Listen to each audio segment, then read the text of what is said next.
राधे रे भक्तों, महाराज जी ने क्या नरक है, इस लोक में नरक दूसरे का मांस खाते हैं, क्या नहीं होता है, सबके बारे में बहुत सावधानी से।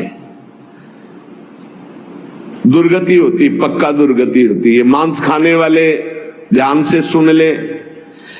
पूर्व में जो किसी भी पशु का मांस खाते हैं उनको तो पहले नरक का दंड मिलेगा, फिर वही पशु बनेंगे, वैसे काटे जाएंगे। और जो ज्यादा पशुओं का मांस काट के खाते हैं तो उनके घर में घटना भी हो जाती है, कोई न कोई विनाशकारी घटना घटेगी। पूज्य श्री भाई जी महाराज हनुमान प्रसाद पोद्दार जी ने एक प्रसंग में बताया कि एक परिवार था जो बकरा और मुर्गी इनको घर में लाता और काट करके खाता। उनके 3 बालक थे, एक 4 महीने का था, एक 3-4 साल का था और एक 12 वर्ष का था। वो रोज देखता 12 वर्ष वाला कि ऐसे वो में कर रहा, उसको काट रहे हैं और फिर वो बनाया जाता, खाया जाता। तो एक दिन अपने छोटे भाई को ले गया, उसकी बुद्धि खराब हुई और वही गड़ासा, और उसने कहा चलो खेलते हैं, पापा जैसे काटते हैं ना मुर्गी वैसे खेलते हैं। तो छोटा 3-4 साल का था, उसने हाँ छत में ले गया और चढ़ बैठा, जैसे वो चढ़ के बकरे के ऊपर मुर्गी के ऊपर, और बस वो काट डाला। और जो काट डाला तो चीख निकली तो वो अपने छोटे बेटे को नहला रही थी जो 4 महीने का, टप में ऐसे खड़ा करके, और वो छोड़ करके भागी ऊपर। तो टप में जितना पानी था वो बच्चा गिर गया, उसकी हिम्मत तो उठने की थी नहीं, वो वहां मर गया। और जो ऊपर गई उसका, अरे दुष्ट तूने काट दिया, तो छलांग मार गया भय से, वो नीचे आके गिर के मरा। पूज्य भाई जी ने तो विस्तृत में लिखा है कि इन मांस खानों वालों के परिवारों का बहुत बुरी तरह नाश होगा, और जब ये मरेंगे तब नरक जाएंगे, और फिर जब जन्मेंगे तब ये फिर वही बकरा बकरी बनेंगे, काटे जाएंगे। होश में रहो, समय आने दो, कर्म अवश्य में भोक्तव्यम, तुम्हें भोगाएगा, रो नहीं पाओगे। एक आगरे से आते थे तो उनका नाम मुश्किल है छोड़ पाना, बड़ी मतलब एक जैसे होता है ना एक रंगबाजी से, आपका आदेश तो सीखा, मुश्किल है छोड़ पाना। तो बढ़िया स्वर्णिम उसकी पट्टे की घड़ी और बढ़िया नक्शे से, हर दांत बता रहे थे कि हर समय पान खाते रहते हैं। 2-3 महीने में झांझरी फिर गई थी। कैसे? कैंसर डॉक्टर ने बता दिया, मुश्किल है अब छोड़ना, शरीर छूटेगा। वो मर गया, मुश्किल है तो शरीर ही छूट जाएगा। इसका शरीर छूटना तो मुश्किल नहीं है, क्योंकि मरण धर्मा शरीर है। होश में पूरा परिवार नष्ट हो गया। जो यहां दूसरों के मांस को खाते हैं तो बड़े बड़े हाथियों से उनको पहले कुचलाया जाता है, चिरवाया जाता है, फिर कोल्हू में पेरा जाता है। बढ़िया आनंद लो। यहां जो कर रहे हो इसका बहुत लंबा हिसाब होगा। लोग सोचते हैं कि ये गप है, 5 मिनट में हिंसा की आजीवन कारावास, लाखों जुर्माना।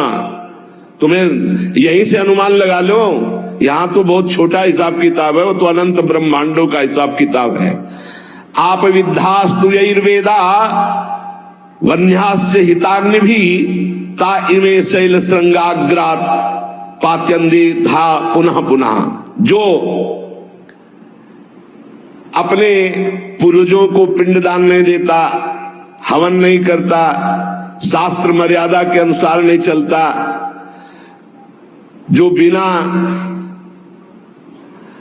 पाणी ग्रहण किए व्यभिचार करता घूमता रहता है, ऐसों को बड़े बड़े ऊंचे पर्वत से नीचे खोपड़ी के बल फेंका जाता है। और जब नीचे गिरता है तो बड़ी बड़ी विषैली चींटियां चिपक जाती है और काटती है। अब और सावधानी की बात, जो पापी पुरुष के द्वारा दिया हुआ दान लेता है, स्वीकार करता है, पापी वो उसमें ये रुपए की गड्डी नरक पहुंचा देगी। जो पापी पुरुषों द्वारा दिया हुआ दान लेते हैं, चाहे वो यज्ञ कराने के लिए, चाहे वो किसी भी कार्य के लिए, उन मनुष्यों को पत्थर के भवन में छोटे से ऐसे गैसी, बिल्कुल गैस ऐसी जहरीली, उसमें कीड़े की तरह उन्हें बंद कर दिया जाता, बाहर से कोई वायु नहीं, बंद। अब कितने हजार वर्ष, कितनी घबराहट है। अब सोचो, पत्थर के छोटे छोटे ऐसे भवन, उनमें गैस भरी हुई जहरीली, उसमें बंद कर दिया गया। दशांश लिया जाता धर्मात्मा पुरुष का, दशांश दान है धर्मात्मा पुरुष का, 100 मेहनत से कमाए। अब अगर तुम 10 रुपए दान कर दोगे तो बहुत बड़ी बात हो जाएगी। एक गरीब आदमी बड़ी मेहनत से अपना पेट पालता था, तो एक किसी व्यापारियों के संग में था। तो सब व्यापारी बड़े बड़े अपने अच्छे पदार्थ भोजन के, वो खिचड़ी लाया था घर से, कहीं यात्रा में था, और उसका नाम भोला भी था। भोला एक किसान आदमी, तो अपनी थाल में रख के पानी भरने के लिए गया, इतने में कुत्ता आ गया। एक कुत्ता खा, वो दूर बैठ गया, कुत्ते को खा गया। सब व्यापारी उसका मजाक उड़ा रहे थे। फिर अपनी थाल ली, मांझ करके रख दिया, और जो जल था उसी को पी लिया। रास्ते में जा रहे थे, एक भयानक ब्रह्म राक्षस प्रकट हुआ।